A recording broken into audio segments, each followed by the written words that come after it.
안녕하세요. 미국주식론 대학의 미준입니다. 7월 9일 오늘의 미국주식 뉴스를 시작합니다. 오늘도 변함없이 미국 주식 투자의 정석을 지키고 있는 미준에 오신 것을 환영합니다. 여러분들 잘 알고 계신 것처럼 제가 한 2달 넘게 팔이 아파서 고생을 했잖아요. 제가 만성적으로 목에 디스크가 있습니다. 그런데 이번에 이 목 디스크에 연결된 신경이 계속해서 늘려가지고요. 팔이 많이 아프고 힘을 전혀 쓰지 못하는 굉장히 좀 어려운 상황이 2달 넘게 전개가 됐거든요. 하지만 이제 많이 회복이 됐습니다. 고통은 거의 느끼지 않고요, 이제. 그리고 이제 힘도 많이 회복이 돼서 정상적인 생활을 할 수 있게 됐습니다. 많이 걱정해 주신 분들께 감사 말씀드리고요. 그리고 지금부터는 조금 더 열정적으로 미존 유튜브 채널 그리고 미존 올인원 멤버십을 운영할 수 있을 것 같습니다. 그래서 한동안 좀 여러분들을 위해서 이벤트 같은 걸 준비 못했었잖아요. 그래서 오래간만에 여러분들께 좀 깜짝 이벤트 하나를 준비했는데요. 제가 몇 시간 전에 커뮤니티 탭에 올려드린 것처럼 미존 무료 특강을 준비했습니다. 2024년 후반기가 시작이 됐잖아요. 그래서 지금 현재 시점에서 우리가 성공적인 투자, 행복한 투자를 하기 위해서는 어떠한 전략을 수립해야 되는지 여기에 대한 이야기를 좀 풀어볼까 합니다. 특강의 주제는 2024년 하반기 미국 주식 필승 전략이다라고 명명을 했고요. 이번에 특강 내용은 3가지로 압축이 됩니다.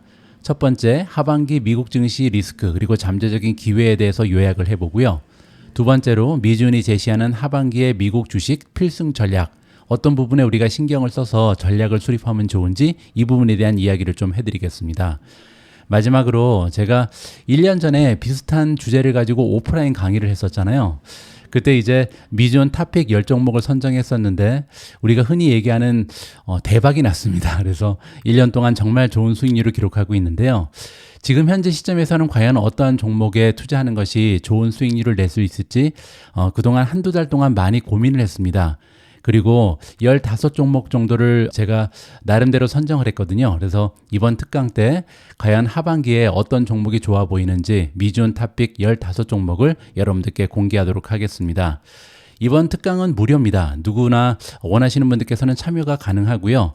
여기 특강 신청하기 링크를 클릭하셔서 폼을 작성하시면 가입이 가능하시다. 이렇게 보시면 될 것 같습니다. 그리고 이번에 공개되는 15종목은요. 그냥 어제 그제 이틀 동안 공부해서 제가 나름대로 선정한 것이 아니고요. 그동안 한 2달 넘게 2024년 하반기 베팅을 위해서 여러 가지 종목을 넣어놓고 공부를 좀 했습니다. 총 한 50종목 정도를 가지고 계속해서 분석을 했는데요. 여기에 지금 일부 종목이 나와 있죠. 알파벳 순서고요. 이 50종목이 넘는 종목들 중에서 15종목을 선택했기 때문에 아마 그 중에서 몇 종목 정도는 좋은 효과를 발휘하지 않을까 개인적으로 기대를 하고 있습니다. 그리고 한 가지 더 여러분들께 말씀드릴 수 있는 부분은요. 이번에 미주노 올인원 멤버십 1년 회원권을 정가 대비 40% 저렴한 금액으로 구매하실 수 있는 작은 이벤트도 진행을 하거든요. 그리고 이 링크를 받기 위해서는 이번에 진행하는 미준 특강에 참여를 하셔야 됩니다. 그래서 특강 참여하시고요. 그리고 나서 40% 할인 링크를 이메일을 통해서 수령하실 수 있다. 이렇게 설명을 드릴 수 있겠습니다. 여러분들 이번에 진행되는 미준 특강 처음입니다. 이렇게 진행하는 거는 아무쪼록 많은 분들께서 신청해 주시고요. 좋은 시간이 될 수 있도록 잘 준비하도록 하겠습니다. 자, 그러면 7월 9일 준비된 오늘의 미국 주식 뉴스 바로 시작합니다. 어제 미국 증시의 시황을 정리하도록 하겠습니다. S&P 500을 함께 보시면요. 한 반 정도는 올라가고 반 정도는 떨어진 것으로 보이는데요. 그 중에서도 이제 인공지능 수혜주 중에 반도체 섹터가 어제 미국 증시를 이끌었다는 것을 확인해 볼 수가 있죠. 엔비디아가 오래간만에 1.88% 급등했고요. 브로드컴이 플러스 2.50%, AMD는 3.95%, 그리고 인텔이 6.15% 상승했습니다. 따라서 어제는 반도체 섹터가 전체적인 시장을 지배했다. 이렇게 보시면 될 것 같습니다.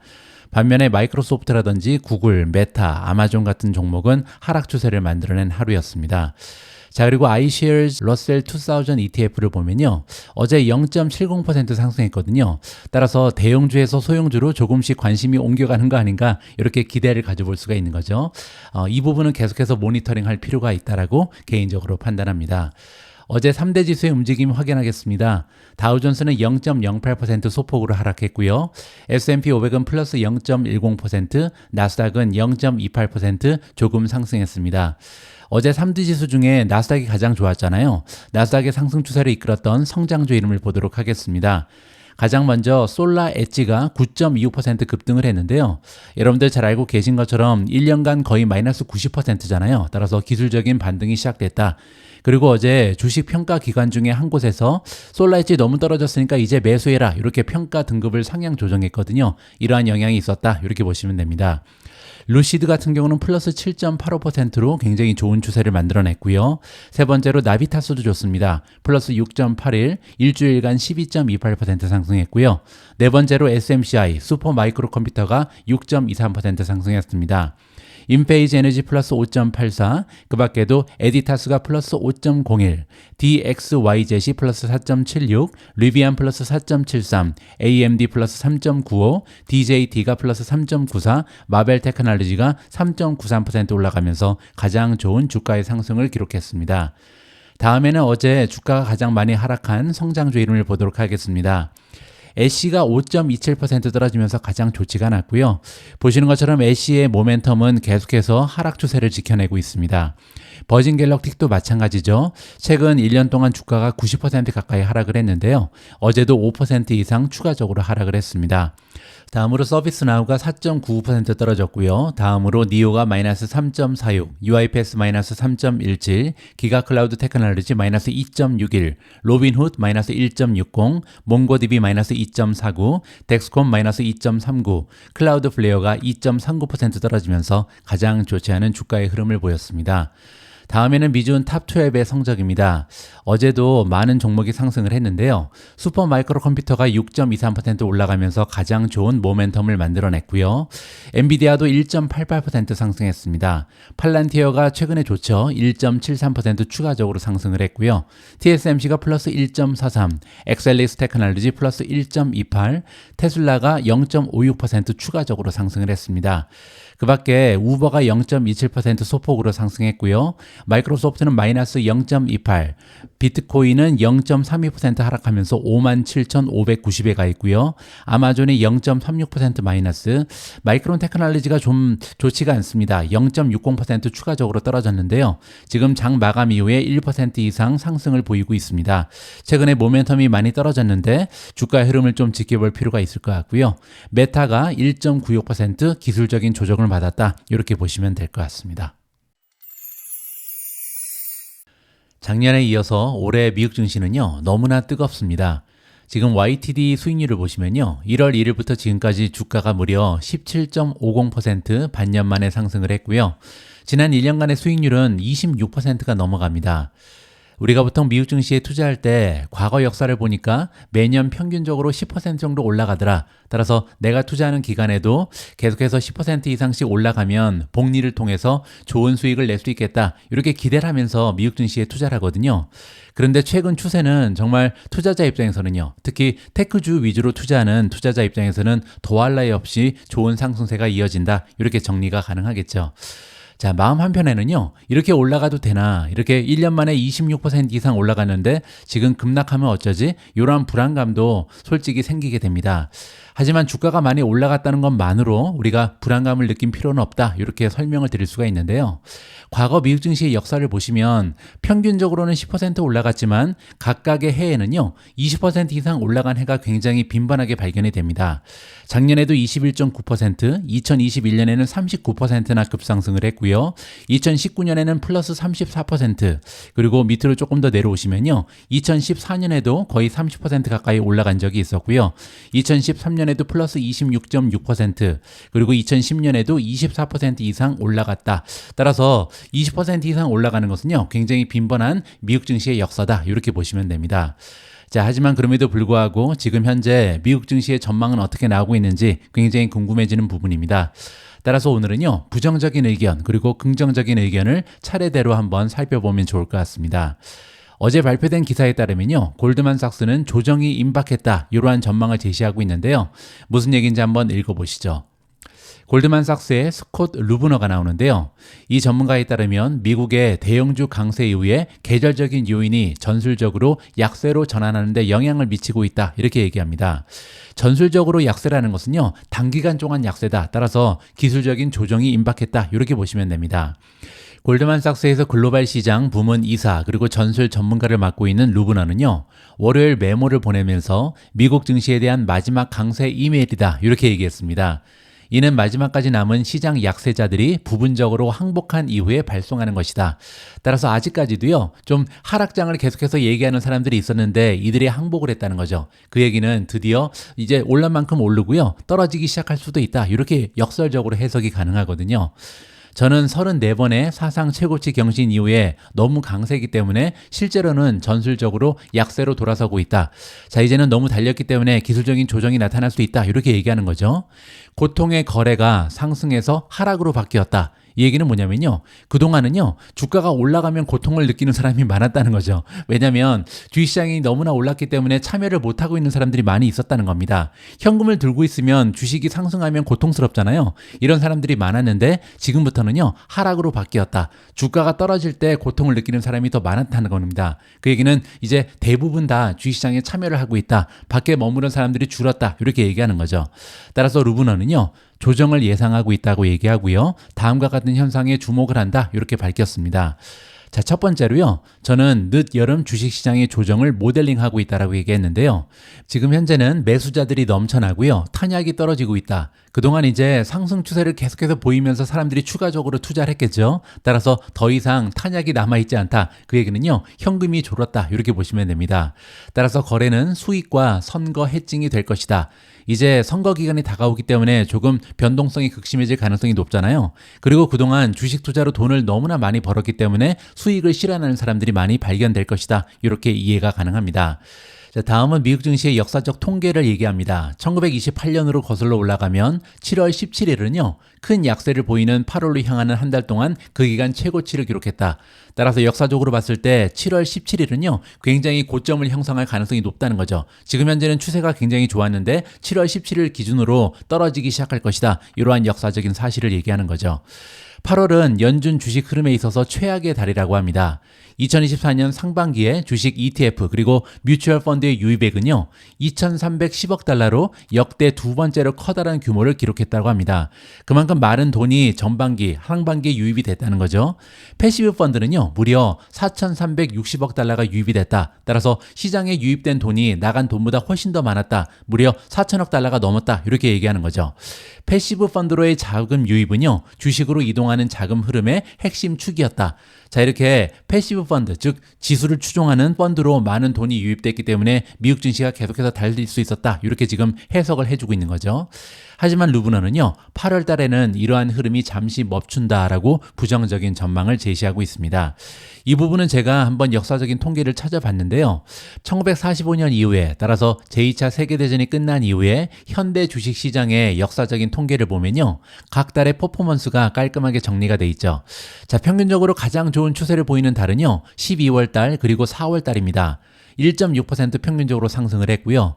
세 번째로 좋은 달은 11월 달이죠. 1.4%. 그리고 이제 네 번째로 좋은 달이 7월 달입니다. 지금 현재 우리는 가장 좋은 네 번째 달에 와 있다. 이렇게 보시면 되고요. 그리고 나서 8월 달을 보시면 0.0%, 따라서 횡보를 하는 이런 경향이 있고요. 자, 그리고 가장 좋지 않은 달은 지금 9월 달입니다. 역사적으로 미국 증시는 가장 많이 떨어진다. 0.6% 평균적으로 떨어진 달이 9월 달이다. 이렇게 부정적으로 8월 달과 9월 달에 계절적인 추이를 우리가 살펴볼 수 있는 거죠. 따라서 어느 정도는 역사적인 통계에 근거를 둔 이런 주장이다. 이렇게 보시면 될 것 같습니다. 자, 다음은요, 소형주 지수인 러셀 2000의 경우 1983년 이후에 8월 상반기에 연중 두 번째로 최악의 2주간을 기록했다. 따라서 소형주가 지금 올라가야 미국 증시가 올라갈 텐데 아직까지도 올라가기에는 계절적인 영향이 좋지 않다. 이렇게 볼 수가 있는 거죠. 따라서 8월 말 정도 돼야 하반기에 드디어 소형주 러셀 2000이 달리기 시작할 것이다. 이러한 역사적인 통계를 제시하고 있는 거고요. 자, 그리고 마지막으로요, S&P 500 수익률의 대부분을 견인했던 상위 10개 지수 가중치에 대한, 따라서 탑10 종목을 얘기하는 거죠. 메가테크 기업들을 보시면요, 시스템 포지셔닝이 상향 조정됐다. 이미 많은 기관에서 이러한 메가테크 기업들의 비중을 상향 조정했다는 겁니다. 그리고 또 한 가지, 수익 기준이 상향 조정됐다. 이 얘기는 뭐냐면 어닝에 대한 전망치를 올렸다는 거죠. 따라서 변동성이 급등하고 시가총액 비중이 높은 종목의 어닝 미스가 발생하게 되면요, 매도자는 리스크를 줄일 수밖에 없을 것이다. 따라서 지금까지 미국 증시를 이끌었던 것은 메가테크 기업이죠. 자, 그런데 메가테크 기업들의 비중을 지금 기관들이 많이 올려놨고요. 더욱이 어닝에서 미스가 발생될 가능성이 높다. 왜냐면 예상치가 너무나 올라갔기 때문이죠. 따라서 다가오는 어닝 시즌에 미스가 많이 발생하게 되면요, 슬슬 주식이 떨어지는 계기가 마련될 것이다. 이렇게 보시면 될 것 같습니다. 자, 이렇게 네 가지의 이유를 들어서 루브너라는 골드만삭스의 전략가는 지금은 단기적으로 조정이 발생할 것이다. 이러한 주장을 펼치고 있다. 이렇게 정리가 가능할 것 같습니다. 자, 이번에는 긍정적인 전망을 살펴보도록 하겠습니다. 오펜하이머라는 투자기관에서요, 어제 S&P 500의 목표치를 5,900으로 상향 조정했다라는 반가운 소식입니다. 어떤 논리가 깔려 있는지 한번 배경 설명을 들어보시죠. 오펜하이머에 따르면요, 주식시장의 기록적인 상승세가 둔화될 조짐이 보이지 않고 있다라고 합니다. 수석 투자 전략가인 존 스톨츠푸스가 나오는데요, 연말 S&P 500 지수의 목표를 기존의 5,500에서 5,900으로 상향 조정했습니다. 자, 이런 새로운 전망치는요, 금요일 종가 대비 6%에 가까운 상승 여력을 의미하고 있고요. CNBC 프로에서 진행했던 시장의 전략가 설문조사에서 두 번째로 높은 목표치다. 이렇게 보시면 됩니다. 존 스톨츠푸스에 따르면요, 인공지능이 두려움과 탐욕이 아니라 중장기적인 목표를 위해 투자의 필요성에 의해서 주도되는 시장의 사고방식 변화를 촉발시켰다. 굉장히 어려운 얘기를 했는데요. 여러분들, 제가 어제 방송에서 보여드린 것처럼 지금 공포 탐욕 지수가 굉장히 좀 건전한 상태를 유지하고 있잖아요. 시장에 탐욕이 없죠. 그 얘기를 하고 있는 겁니다. 인공지능 위주로 지금 주가가 상승하고 있는데요, 이러한 시장의 상승 추세는 뭐 두려움이라든지 탐욕이 아니다. 여기서 얘기하는 두려움은 뭐냐면요, 포모를 얘기하는 거죠. 따라서 다른 사람들이 투자하니까, 주가가 올라가니까 투자하는 그런 시장이 아니다. 그리고 탐욕이 넘치는 시장도 아니다. 지금은요, 투자의 필요성에 이어서 인공지능이 주도하고 있는 세상의 변화에 투자하는 사람들이 너무나 많다. 이렇게 사고방식의 변화를 촉발시켰다. 긍정적으로 평가를 하고 있는 거죠. 자, 이러한 혁신 주기가 세대 간 인구 통계학적 요구와 함께 주기적이고 구조적이다라는 징후를 보임에 따라서 이러한 변화는 11개 S&P 500 섹터에 모두 혜택을 줄 수 있다라고 주장합니다. 자, 이 부분도 잠깐 설명을 드리면요, 혁신 주기라는 것은 인공지능의 혁신을 얘기하는 거죠. 따라서 이제 인공지능의 시대가 도래했다. 이 부분을 강조하는 거고요. 또 한 가지 중요한 얘기를 하는데, 세대 간 인구 통계학적 요구가 있다. 이 얘기는요, 지금 사람들이 모자란다는 겁니다. 지금 고용이 굉장히 뜨겁잖아요. 고용이 뜨거운 이유는 일할 사람이 없기 때문이죠. 자, 이렇게 역사적으로 봤을 때요, 사람이 모자른 시기에는 항상 테크놀로지가 발전하는 경향이 있었습니다. 처음 있는 일이 아니라는 거죠. 따라서 지금은요, 두 가지가 겹친 거죠. 인공지능으로 대표되는 혁신의 주기가 시작됐고요. 또 한 가지는 사람이 모자라는 시기에 따라서 테크놀로지가 발전하는 시기가 겹치면서 주식이 상승할 수밖에 없다. 그리고 메가테크 기업 위주로 계속해서 상승하는 추세가 보일 것이다. 이렇게 얘기하는데요. 한 가지 더 덧붙여서 얘기하는 건 뭐냐면, 11개 S&P 500 섹터에 모두 혜택을 줄 수 있다. 이 얘기는요, 인공지능 때문이죠. 제가 어제 방송에서 잠깐 말씀드린 것처럼요, 인공지능은 인공지능을 팔면서 매출을 증가시키는 이러한 기업한테만 혜택이 있는 게 아니잖아요.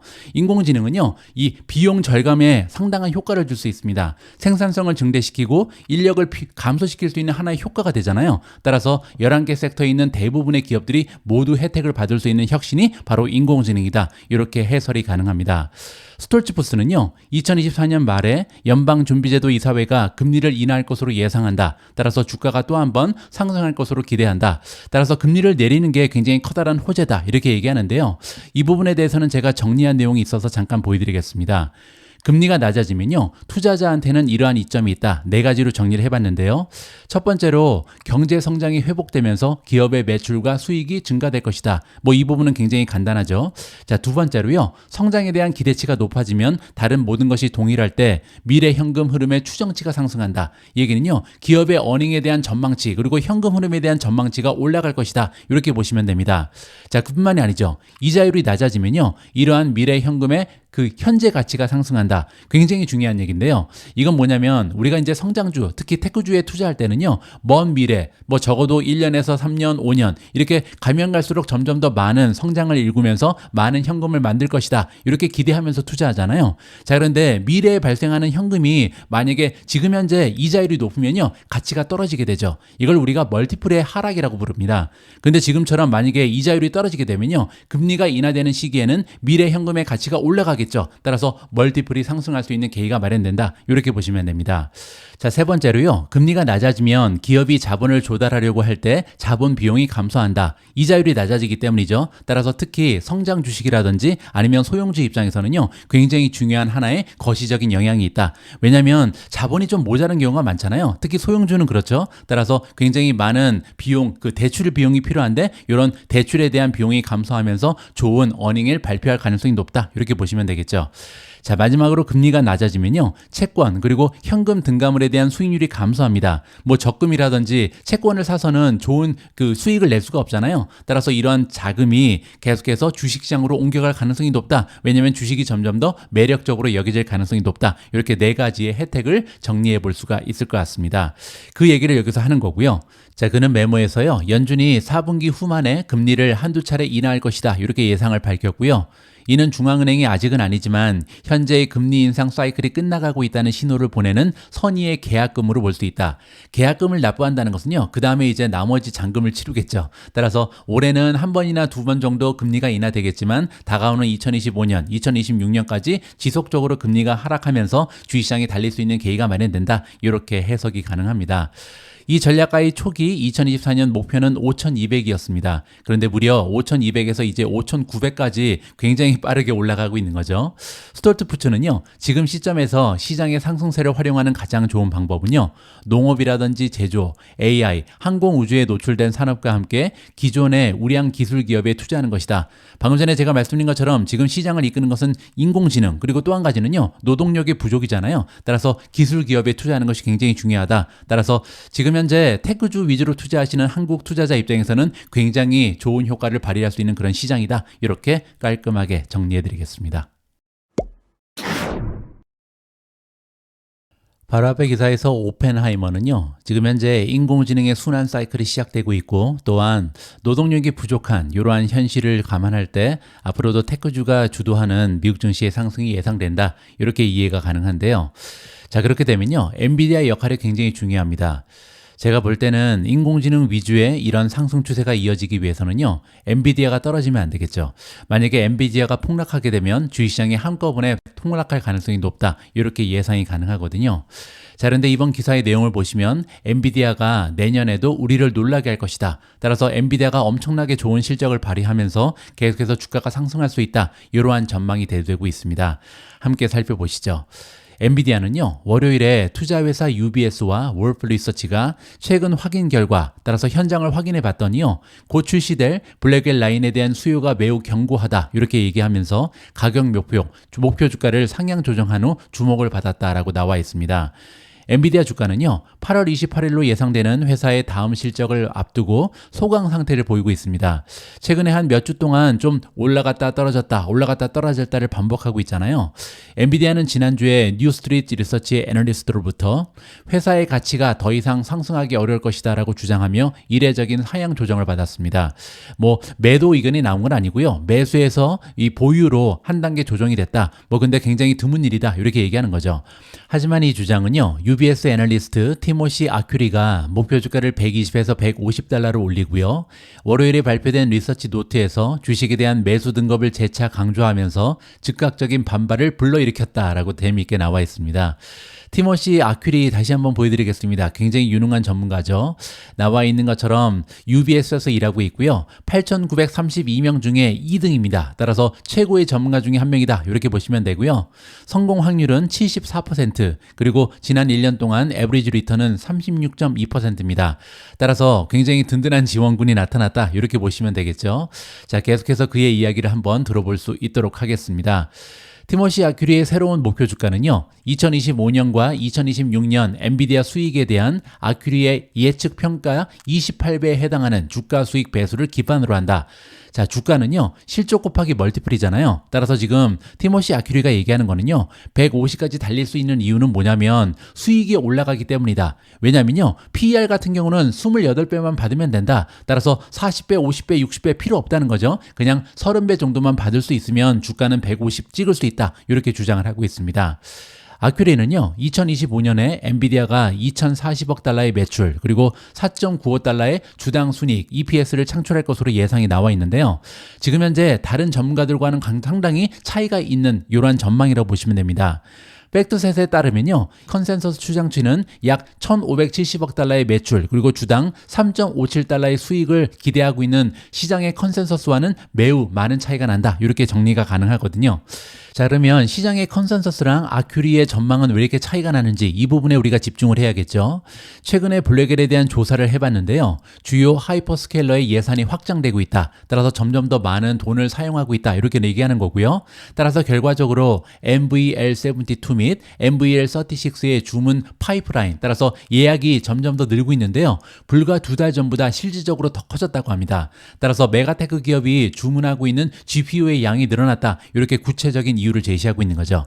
따라서 엔비디아는요, 2025년에 주당 5달러 찍을 수 있다. 이렇게 지금 얘기하고 있습니다. 그 얘기는요, 만약에 멀티플이 30배면 5 곱하기 30, 150이 나오는 거고요. 만약에 멀티플이 지금 현재처럼 40배를 넘어가게 되면요, 200달러 이상도 찍을 수 있다. 이렇게 전망이 나오고 있는 거죠. 아큐리는 또한 곧 출시될 엔비디아의 블랙엘 칩을 대량으로 탑재할 액체 냉각식 렉 시스템에 대한 대규모 주문을 지적했다고 합니다. 따라서 지금 현재 이 슈퍼 마이크로 컴퓨터가 만들고 있는 액체 냉각식 시스템도 많이 팔린다. 이렇게 지금 얘기하는 거죠. 따라서 어제 슈퍼 마이크로 컴퓨터의 주가가 올라갈 수 있는 계기가 여기에서 마련이 된 거죠. 아큐레는요, 2025년에 약 6만 9천 대의 시스템이 출하될 것이다. 서버가 이만큼 판매될 것이다. 이렇게 얘기하는 거고요. 이러한 시스템이 5천 대 출하될 때마다 약 90억 달러의 매출과 20센트의 주당 순이익이 엔비디아에 추가된다. 이렇게 구체적인 전망을 밝히고 있습니다. 여전히 강세를 보이고 있지만 최근 몇 주 동안 주식에 대한 심리가 다소 약해졌다. 엔비디아를 좀 파는 사람들이 많이 생겼죠. 제가 볼 때는 테슬라로 옮겨간 자금이 많이 있는 것 같습니다. 우리의 전망이 현실화된다면 궁극적으로 건전해질 수 있는 우려의 벽이 더 커졌다. 주가는요, 우려의 벽을 타고 올라간다. 이런 얘기가 있잖아요. 따라서 엔비디아 주가 계속 올라갈 수 있다. 이런 주장을 계속해서 하고 있습니다. 최근 몇 달 동안 미국과 프랑스 당국이 엔비디아 조사를 하고 있다는 보도가 나오면서 규제 당국의 관심이 높아지고 있다는 점도 엔비디아의 또 다른 우려사항이다. 한 가지의 리스크가 발생을 했죠. 엔비디아는요, 경쟁 AI 칩이 많은 시장에서 경쟁을 제한한다. 이렇게 보기에는 어렵습니다. 그냥 성능이 워낙 좋아서 많이 팔리는 것 뿐이잖아요. 따라서 우수한 제품을 제공하는데 성공했기 때문에 일반적으로 강력한 사례를 가지고 있다. 따라서 이것 때문에 독점 규제법에 걸리진 않겠죠. 그냥 GPU가 너무 좋아서 잘 팔릴 뿐이잖아요. 자, 그런데 문제 하나가 있습니다. 엔비디아는요, 쿠다 소프트웨어가 있죠. 따라서 엔비디아의 쿠다 소프트웨어에 대한 업계의 의존도가 지나치게 높고요. 네트워킹 인프라 등 더 많은 영역을 통합하려는 엔비디아의 노력이 나오고 있습니다. 따라서 독점 규제 당국 사이에서 불안감을 불러일으키는 하나의 요소가 되고 있다. 생태계를 구축하는 모습을 보이기 때문에 규제의 대상이 될 수 있다. 이렇게 우리가 예측을 해볼 수가 있는 거죠. 자, 또 한 기관이 나옵니다. 이번에는 울프 리서치고요. 울프 리서치에서 일하고 있는 애널리스트 크리스 카소도요, 목표 주가를 150으로 올렸습니다. 최근에 현장을 확인해 봤더니 2025년 엔비디아가 GPU의 50% 이상의 컨텐츠 성장을 이룰 것으로 보인다. 따라서 GPU 판매량이 올해보다 내년 50% 추가적으로 성장할 것이다. 긍정적인 전망을 안겨주고 있는 거죠. 자, 이 전문가도 성적표를 보도록 하겠습니다. 전체 8,932명 중에 47등이죠. 따라서 굉장히 유능한 전문가고요. 석세스 레이트는 63%, 에버리지 리턴은 26.3%입니다. 따라서 굉장히 유능한 전문가 2명이 지금 엔비디아를 서포트하고 있다. 이렇게 정리가 가능하고요. 현재 엔비디아의 모멘텀을 보시면요, 26가지의 지표 중에 한 가지만 매도, 15가지는 매수를 주장하고 있습니다. 자, 그리고 밑으로 조금 더 내려와서 차트를 보시면요, 현재 장기적인 차트를 보시면요, 1년간 주가가 계속해서 급상승하고 있잖아요. 그리고 이 채널 안에 계속해서 머무르는 모습을 보이고 있죠. 따라서 아직까지는 안전한 형태를 보이고 있는데요. 자, 여기에서 위로 올라가는가 아래로 떨어지는가 관심을 가지고 지켜볼 필요가 있겠죠. 자, 지금 현재 1개월 주가 차트를 보니까요, 일단은 박스권을 이탈해서 위로 잠깐 올라갔습니다. 따라서 다시 떨어지지 않고 위로 올라간다면 정거점을 향해서 달려갈 수 있는 하나의 상승 모멘텀이 될 수도 있다. 이렇게 긍정적으로 기대가 가능할 것 같습니다. 다음에는 엔비디아와 쌍두마차를 이루면서 인공지능 혁명을 주도하고 있는 또 하나의 기업 TSMC 관련된 소식입니다. TSMC가요, 가이던스를 상향 조정할 가능성이 높다. 이러한 기대감으로 상승세를 기록하고 있다라는 반가운 소식인데요. 잠깐 살펴보시죠. TSMC는 월요일 날이요, 모간 스탠리가 인공지능에 대한 지속적인 수요로 인해서 글로벌 파운드리 선두 기업이 3분기 및 그리고 연간 매출 성장 가이던스를 높일 것이다. 이렇게 예측을 발표하면서 주목을 받고 있습니다. 찰리 첸이 이끄는 애널리스트 그룹은요, TSMC가 3분기에 매출 성장 가이던스를 2분기와 유사한 총 마진 범위 내에서 전분기 대비 13%로 상향 조정할 것이다. 이렇게 예상을 밝혔습니다. 따라서 3분기의 매출 성장 가이던스가요, 기존에 생각했던 것보다 더 높을 것이다. 이렇게 정리가 가능하고요. 우리는 TSMC가 지속 가능한 AI 수요에 따라서 2024년 연간 매출 성장 가이던스 역시도 전년 대비 20% 중반으로 상향 조정할 것이다. 원래 이전의 가이던스는요, 20% 초반이었습니다. 따라서 원래는 한 22%, 23% 이렇게 매출의 성장을 기대하고 있었는데요. 올 한 해 동안 매출 성장 가이던스가 20대 중반이면요, 25%, 26% 가능하다. 이렇게 업그레이드 한다. 이렇게 발표가 나온 거죠. 참고로 TSMC는요, 7월 18일 날 회계년도 2분기 실적을 발표할 예정이다. 이제 열흘도 지나지 않아서 실적이 발표된다. 우리가 좀 기대감을 가지고 기다려볼 필요가 있을 것 같고요. 엔비디아 같은 고객사는 2025년에 TSMC의 칩 온 웨이퍼 기판, 우리가 코어스라고 부르는 거죠. 이게 없어서 GPU를 못 팔고 있잖아요. 따라서 이게 생산 능력이 확보되기 때문에 점점 더 많은 GPU가 판매될 수 있다. 엔비디아한테 굉장히 긍정적인 효과가 발휘되는 거죠. 자, 그런데 이 코어스의 생산 능력을 확보하기 위해서는요, 투자가 필요하죠. 따라서 선불을 지불할 의향이 있다라고 엔비디아가 밝혔습니다. 자, 이러한 부분을 감안할 때 코어스의 가격이 최대 20%까지 인상될 수 있다. 그만큼 지금 GPU는 없어서 못 파는 상황이잖아요. 따라서 가격이 계속해서 올라갈 수밖에 없다. 특히 패키징의 필수적인 이 코어스의 가격이 20%까지 인상될 수 있다. 이러한 긍정적인 전망이 대두되고 있습니다. 카운터포인트 리서치에 따르면요, TSMC는 반도체 파운드리 시장의 약 60%를 점유하고 있는 선두주자입니다.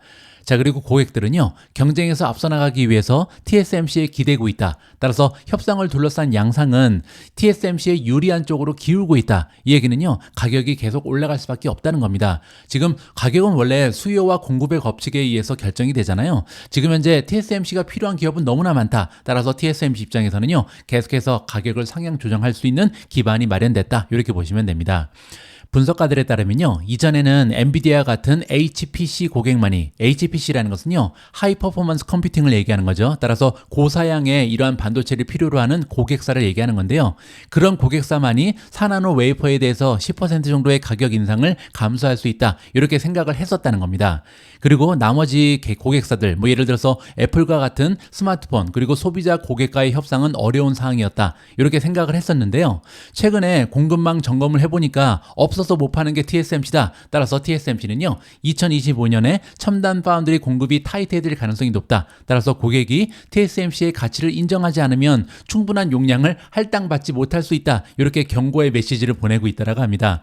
그만큼 지금 줄을 서 있다는 거죠. TSMC한테 칩을 만들어 달라고 요구하는 고객사들이 너무나 많기 때문에, 따라서 TSMC 입장에서는요, 가격을 상승시킬 수 있는 좋은 여건이 마련된다. 이렇게 보시면 됩니다.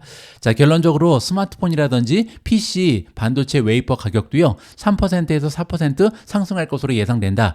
따라서 이 얘기는 뭐냐면요, 인공지능과 관련 없는 이러한 칩들도 계속해서 가격이 상승하면서 전반적인 마진, 그리고 매출, 수익이 동시다발적으로 올라갈 수 있는 그러한 여건이 마련된다. 이렇게 정리가 가능하겠습니다.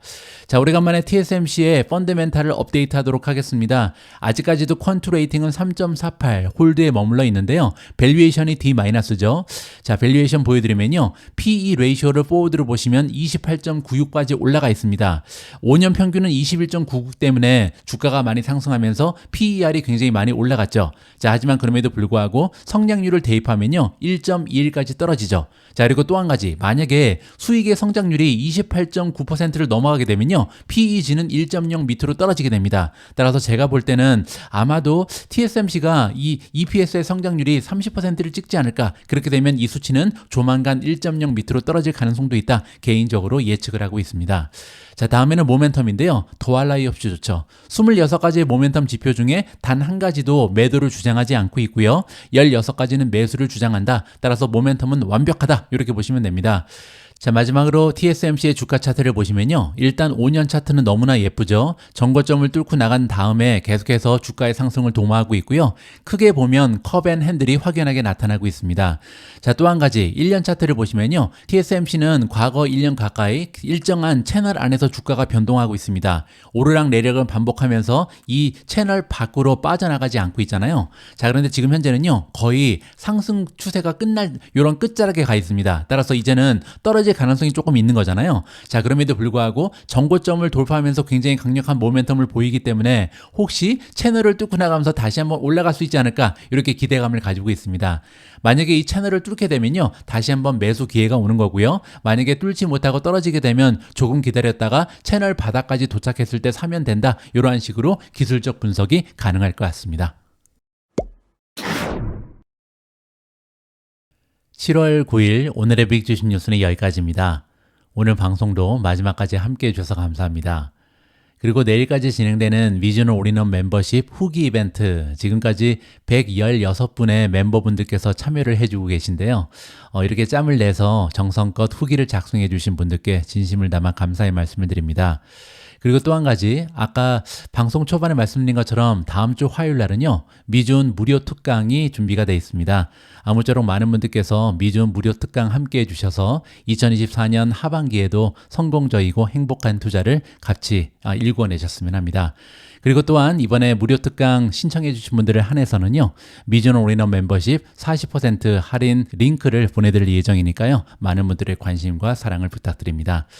자, 7월 9일은 여기까지고요. 저는 내일 다시 여러분들의 투자 활동에 도움될 수 있는 다양한 정보 모아서 다시 찾아뵙겠습니다. 우리 모두가 미국 주식 투자로 은퇴하는 그날까지 다 함께 화이팅입니다. 행복한 하루 되세요. 감사합니다.